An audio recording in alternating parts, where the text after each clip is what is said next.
I don't usually go out of my way to find new games. Sure, I play a lot of different stuff, but it's usually whatever new or whatever I see on YouTube. So when one of my friends sent me a link to a game out of the blue and said, "Go in completely blind, just download it and play." Naturally, that intrigued me a little bit, so I downloaded it and then forgot about it for a month. But after being reminded about it a few times, I finally decided to open Pumpkin Panic. There hasn't been too much coverage on this game, and the easiest way to see that is when you look up Pumpkin Panic. This is the most viewed video. Actually, what is this? What on earth am I watching? Oh no! What?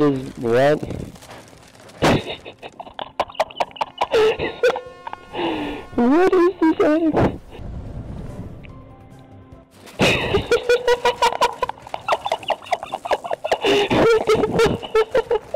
You're probably wondering exactly what this game is. Well, Pumpkin Panic is mainly a farming game, but there's also a fishing side game. Your main objective is to repair your boat so you can leave the island. Of course there's more to it than that. There's multiple upgrades you can get to make your life easier.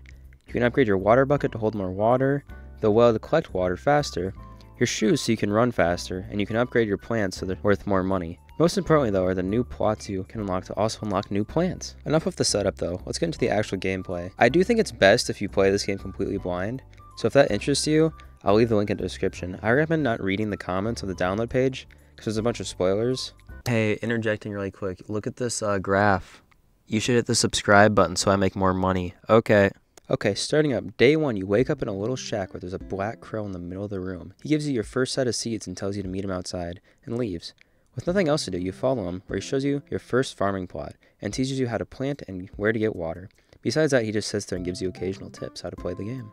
I'm going to take this little bit of downtime while we're setting up the farm to talk about the art style of Pumpkin Panic. If I had to guess, I would think the devs took inspiration from Paper Mario, but not going for the full paper aesthetic like the modern Paper Mario games. Not to mention the lighting against the deeper color tones just really brings the art style together. Also, you can buy different costumes for your little pumpkin guy with these coins that you can find on the ground. After a few minutes of getting set up, a haunting noise starts to crawl in, and the crow starts freaking out, yelling at you to run and hide. I don't know what he's freaking out about. I did like a whole check the perimeter. There's nothing here. It's just like the wind.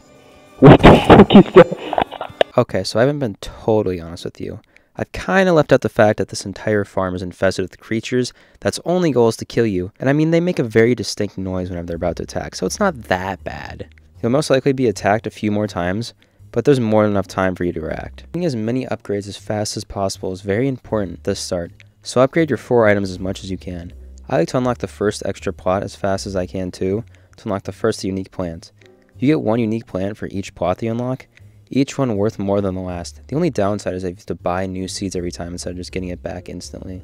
As night starts to fall, all of a sudden there's a piece of paper that appears on the window of your house with a little jack box and a simple message: "Follow my song." And if you're like me, you do the exact opposite of that. Now that the sun is fully down, the lantern is about to become your favorite item, because without it, you're dead. My first reaction to night was to hide in my house, but after sitting there for a long time, a shadow monster came out from under the bed and started chasing me outside.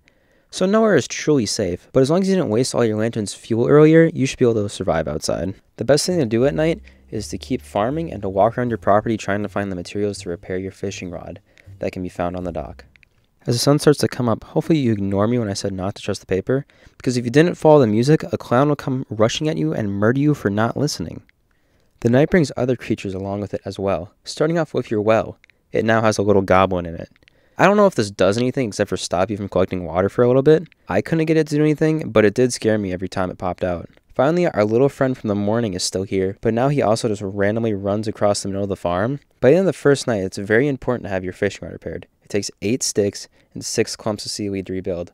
The crow has been dropping parts around the farm all day, so hopefully by now you have enough to repair it, because fishing is the fastest way to make money. At dawn of the second morning, a deer will wander into your yard. My first instinct was to run up and pet it. Hi, friend. Are you kidding me? What the fuck? Obviously, you can see that's not a deer, but if you were paying attention, you probably would have known that. Pumpkin Panic is very clever at giving you small details to figure out what you need to do, or in some cases, just outright telling you, like with the clown letter. Throughout the entire game, you can see a no feeding deer sign, which is supposed to alert the player to not go towards the deer. But obviously, I'm not very good at paying attention. While it's definitely possible for someone to win on their first attempt, it's not very likely. Even after multiple attempts, there were still new subtle mechanics introduced that I won't show here because I don't want to give away everything. A successful run takes a lot of patience. A general strategy that I had was to upgrade all my items once or twice and then unlock the first extra pot. Get as much money as possible avoiding the creature, and maybe buy a set of lights because the night is where the real strategy starts. The first night really isn't too much more deadly than the first day, as the clowns are the main thing introduced.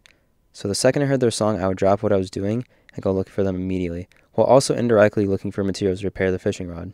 Once the clowns are taken care of, the first night is the same as day. Starting off day 2, you'll start to realize how much of a nuisance the deer is, because while I said I'd instantly drop everything to deal with the clowns, you have to drop everything whenever the deer is around.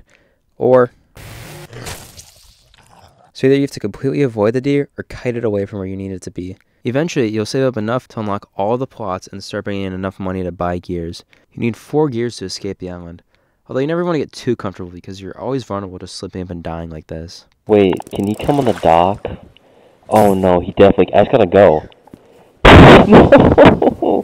Please! Please! Please! God damn it! God damn it! Why? Pumpkin Panic is very ingenious how it slowly introduces new mechanics. Each one has its own unique time when it's introduced. Along with every new monster that is introduced, the hint given to the player is less direct, starting off with outright telling you what to do, to alluding to what the player has to do to avoid death, and then finally subtly placing your hint in the background where keen-eyed people will notice. This not only ramps up the difficulty, but also puts more trust in the player to use their brain. Eventually, if you keep trying, you'll get a run where you're able to do everything without dying and take off on your boat. Please let this be it. Please, wait. Oh my god. Oh my god, I'm actually done. Oh my god.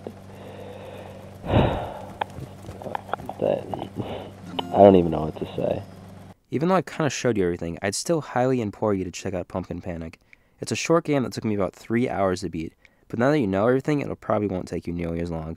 Even after learning everything, the gameplay loop is still super satisfying, and getting off the island feels great every time. The game is set at name your own price, so there's really no reason for you not to at least give it a try.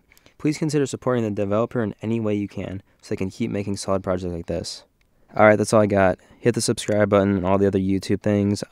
See ya.